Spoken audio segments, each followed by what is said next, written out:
Hi, I'm Dempsey Palat, and this week I'm reviewing... Now before we start, as always, I just want to take a quick second to remind you guys to make sure you hit that like button if you liked today's video, and if you're new here, make sure you hit that subscribe button as well for more movie-related content weekly. But, without further ado, let's jump into today's film. Scoob was directed by Tony Cervone and features an all-star cast consisting of Will Forte, Mark Wahlberg, Zac Efron, and Gina Rodriguez, among many others. It even sees Frank Welker return to voice Scooby Doo. The film follows the iconic titular cartoon character and the rest of Mystery Inc. as they get mixed up in a plot to try and open the gates to the underworld. You know, just like they did in the cartoon. Now, if you are a diehard fan of the series, or even if you grew up with it and have seen a few episodes, you obviously know that I'm kidding. To be honest, this film is nothing like the series. After the first 10 minutes, anyway. And honestly, that's what's taken so long for me to review this film. I actually saw it the day it came out, Friday. But since I've seen it, I've just been sitting on it and trying to grapple with the fact that it really isn't that good. When I first heard about the film, I was excited. Not only because one of my favorite animated characters of all time was getting the big screen treatment again, but because this time around he would be existing in and setting up a brand new cinematic universe that would consist entirely of Hanna-Barbera characters. Finding out that Scooby Doo would be interacting with the likes of Blue Falcon and Captain Caveman is a concept that sounds absolutely amazing to me. But unfortunately, its execution here is kind of dull. Firstly, Captain Caveman is only in the film for about 5 minutes, but the biggest disappointment comes from the cameo appearances in the animated credit sequence. You can't just tease Jabberjaw and Johnny Quest like that, I'm sorry. Secondly, Blue Falcon isn't really Blue Falcon, instead he's his son, which I found to be weird. He goes through this strange arc over the course of the film where he's trying to feel like an adequate hero, but his actions dictate otherwise. He's very much a coward. Dick Dastardly is easily one of the best things of the film. Jason Isaacs does a fantastic job voicing him, and I did not know this, but he's actually a very prominent voice actor. He's had a bunch of experience prior to this film. I did not know that. He's acted in Cars and a bunch of the DC animated films. But yeah, he does a fantastic job here. I think that he really captures the essence of Dick Dastardly. My only problem with the character, not the performance, is that we don't really see Muttley around for much of the movie. And although his disappearance is explained later on, it just doesn't feel like you're getting the full experience, the full Dick Dastardly experience, you know, without the constant that Muttley does, you know. Old school fans will know what I'm talking about. If I'm being honest, though, a lot of the characters in this film don't really feel like the characters that I grew up with.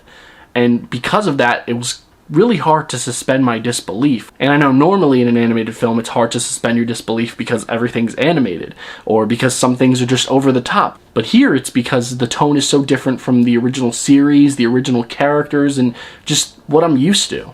As I mentioned before, the first 10 minutes of the film are the closest it ever gets to capturing the feel of the original series. In the very beginning, we see the gang solve their very first mystery, and we even get an updated montage featuring some of the series' most iconic monsters and scenes. But after that, the film takes a pretty sharp left turn and ditches the source material altogether. I'm serious. Simon Cowell shows up, Shaggy and Scooby sing Shallow from A Star Is Born. Try saying that 5 times fast. Things get very strange very quickly. The strangest thing of all being that I think that this film is actually geared more towards adults than kids. Where most animated films have about a handful of jokes for the adults that inevitably have to see these movies with their kids, I felt like a good 90% of this film was made up of jokes geared towards adults. From a very in-your-face dick joke to a reference about toxic masculinity, it's clear that this film aims to entertain older fans of the franchise, and maybe even older audiences in general.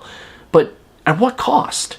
As a whole, the film feels like a large piece of fan fiction. It takes these characters and deviates so much from what they're known for and what the franchise is known for that by the end it feels like you're watching something totally foreign. And while there is a lot of action in it, there's no mystery at its core. And what good is a film about Mystery Inc. if there's no mystery? Up until now, I think I've made my point as to why I didn't really enjoy the film, but There still are some things that are good about it, I should note. For one, the voice cast is pretty good, and I touched upon this a little bit earlier, talking about Jason Isaacs. I think Will Forte does a really good job as Shaggy, even though it's really strange to me that they didn't use Matthew Lillard, because he's still alive, guys. I don't know if you guys know this. He may not be in much, but he's still a working actor as far as I'm concerned. I also really like the animation. I thought the animation was very crisp and clean, and I don't recall the last time that I saw a Warner Brothers animated film that was on the big screen. But yeah, it's really, really impressive. In a world where Pixar reigns supreme and everybody's just trying to catch up with them, I thought that this was very top-notch work. I also, and I know I did kind of say that I didn't like it, but I want to emphasize, I didn't like the execution of the whole Hanna-Barbera universe here. I love the idea, but I just think it needs to be tweaked a little better. If there is a sequel, which deep down I kind of hope there is, just because I do see the potential in a project like this, but for now, with this, it just didn't work as well as I think they were hoping that it worked. But yeah, I'd love to see more Hanna-Barbera characters. There's a whole catalog of characters untapped that I would love to see on the big screen one day, and yeah, I think this could be the start of it. Since Disney's domination, the Hanna-Barbera era has kind of been forgotten, and this, while not super successful in my eyes, does a fantastic job at paying an overdue homage to them and everything that they've done in animation. Overall, Scooby Doo may not be the film that fans deserve, but it is a pretty decent introduction to a character and series that most kids may not know about today.